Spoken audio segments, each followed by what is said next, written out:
Hello mga kalabs! Kumusta po kayo? Nag-aalmusal na nga din po pala si Papa. At eto po palang tinolang manok yung inaalmusal niya. Binigay nga po ito ni nanay nung gabi, pero tapos na nga din po kasi kaming kumain nun. Kaya ni-ref po muna ito ni Mama at eto na nga po yung inalmusal ni Papa. Pero nagluto pa rin po si Mama ng pritong itlog. May pasok po kasi si Papa niyan mga kalabs, kaya maaga po silang nagising ni Mama. Syempre, nagluto pa po kasi si Mama eh. At nagluto nga din po pala si Mama ng itlog na may noodles. Eto po pala yung piniprito. 3 itlog at isang noodles nga lang po yung nilagay ni Mama dito. At sobrang laki nga po ng kinalabasan oh. Binuo na nga po itong niluto ni Mama para daw po mas mabilis. Parehas lang naman daw po kapag kinutsara niya pa daw po. Pagkatapos po palang nagluto ni Mama, eto at kumakain na nga din po kami. Pagkakita ko nga po na eto po yung niluluto ni Mama ay natuwa nga po ako.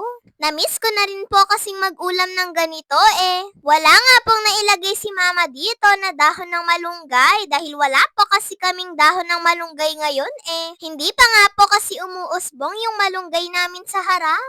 At nakalimutan pa nga daw pong maglagay ni Mama dito ng sibuyas. Mas masarap nga po sana kung may sibuyas ito eh. Pero okay lang naman po sa akin. Basta po may ketchup, masarap na po ito. Hindi daw po kasi alam ni Mama kung ano daw pong lulutuin niya sa pananghalian namin. Kaya eto na nga lang daw po yung niluto niya. Pero sabi ko nga po kung ganito man po yung inuulam namin ay bumabawi naman po kami ng mga gulay sa gabi. Para po balance lang po yung sustansya ng kinakain namin. At pagdating naman po ng hapon ay nakapag-ayos nga po kami dahil aalis po kasi kami.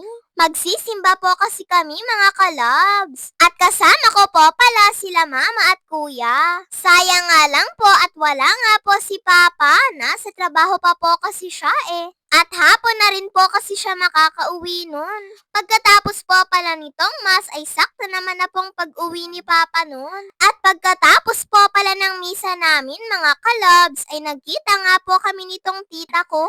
Nakaupo po pala kasi siya sa harapan kami nga po nila Mama sa likod. Sakto nga pong pagpunta namin dito ay mag-uumpisa pa nga lang po yung mass. 5 to 6 p.m. po pala yung mass dito sa amin every Sunday nga po. At pinaluto ko na rin po pala kay Mama yung kamatis na ginisa sa sardinas tapos may itlog.